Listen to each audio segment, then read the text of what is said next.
Hello traders, কথাতে আছে যে যত শিখবে তত পাবে।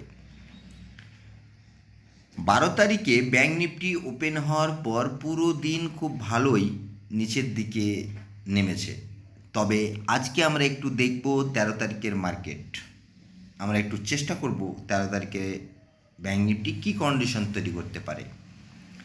সেক্ষেত্রে মার্কেট এই মুহূর্তে যেখানে আছে 51,000-এর সাপোর্ট নিয়ে মার্কেট যে ক্লোজ হয়েছে সেটা কিন্তু 51,000 সাপোর্টে। এখন মার্কেট এই 51,000 সাপোর্টে যদি ফ্ল্যাট খোলে তাহলে দেখতে হবে আমাদেরকে 15 মিনিটের ক্যান্ডেল কী কন্ডিশন তৈরি করছে। 15 মিনিটের ক্যান্ডেল যেদিকে ব্রেক করবে আমাদেরকে সেদিকে ট্রেড নিতে হবে। সাপোজ এই যে সাপোর্টে রয়েছে, যদি এখান থেকে 50-60 পয়েন্ট গ্যাপ ডাউন ওপেন হয় তাহলে কিন্তু আমাদেরকে একটা বুলিশ ক্যান্ডেল, সবুজ ক্যান্ডেল যদি আমরা দেখতে পাই, কোনো যদি বুলিশ সিগন্যাল আমরা পাই তাহলে আমরা কিন্তু উপরের দিকে একটা ট্রেড নেব। বুলিশ ক্যান্ডেল বলতে যেমন অনেক কিছু, অ্যাঙ্গেল ফিং হতে পারে, বুলিশ হারামি হতে পারে, হ্যামার হতে পারে,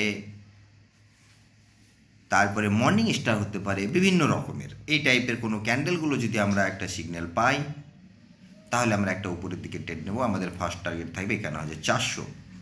মার্কেট কিন্তু 51,400-কে টেস্ট করতে যাবেই। এরপর এর উপরেও যেতে পারে, সেটা কিন্তু 51,800। তো আমাদেরকে ট্রেড নেওয়ার পর ইমিডিয়েট স্টপ লস লাগিয়ে নিতে হবে। আর স্টপ লস লাগিয়ে আমাদেরকে কিন্তু আগে বাড়তে হবে। আর মার্কেট যদি অনেকটাই গ্যাপ ডাউন ওপেন হয়ে যায়, যেমন মোটামুটি 50,800-র নিচে, 50,800-র নিচে যদি গ্যাপ ডাউন ওপেন হয়ে যায় তাহলে ওই যে গ্যাপ ডাউন ওপেন হওয়ার পর মার্কেট যদি পুনরায় রিটেস্ট আসে 51,000-এ যেখানে মার্কেট ক্লোজ হয়েছে সেখানে, তো সেখান থেকে যদি কোনো পুনরায় বেয়ারিশ ক্যান্ডেল আমরা দেখতে পাই তাহলে সেখানে কিন্তু আমরা একটা ট্রেড নিচের দিকে নিতে পারি, তবে স্টপ লস মাস্ট। মার্কেট যদি গ্যাপ অ্যাপ ওপেন হয়ে যায়, মার্কেট যদি গ্যাপ অ্যাপ ওপেন হয়ে যায়, ধরো যে 51,400-র উপরে,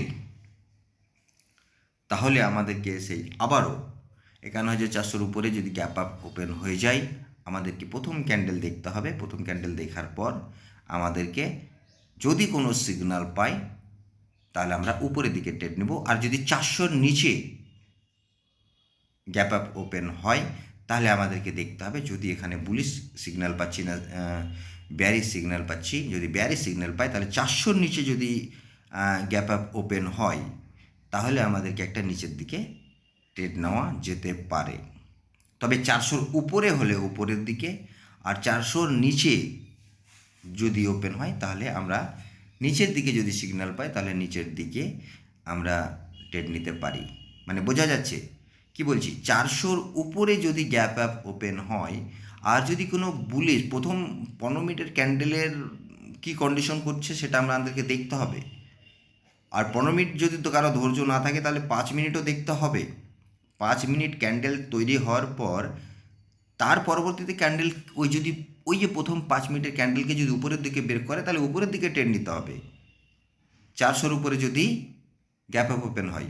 আর যদি 400-র নিচে গ্যাপ আপ ওপেন হয় তাহলে যদি ওই প্রথম যে 5 মিনিটের ক্যান্ডেলটাও তৈরি করছে তারপরের 5 মিনিটের ক্যান্ডেল কি তৈরি করছে দেখতে হবে কোন দিকে ব্রেক করছে।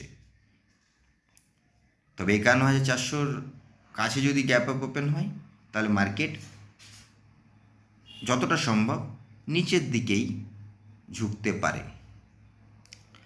আর 400-র উপরে গ্যাপ আপ ওপেন হলে এই জায়গাটা খুব ক্রিটিক্যালি, তাই এই জায়গাটাকে আমি বারবার বলছি 400-র উপরে যদি গ্যাপ আপ ওপেন হয় তাহলে পারে উপরের দিকে ট্রেড নেওয়া যেতে পারে। সেটা কিন্তু প্রথম টার্গেট থাকে 51,800-র আশপাশ। তো এভাবে আমরা আজকে ট্রেড করব খুব সাবধানের সাথে। মার্কেট মোটামুটি ভালো কন্ডিশন হওয়ার কথা, এখন দেখা যাক কী কন্ডিশন হতে পারে। তবে মার্কেট ফ্ল্যাট খোলার পর 51,000 800 আশপাশ মার্কেটকে যেতেই হবে একবার টেস্ট করার জন্য 51,800কে।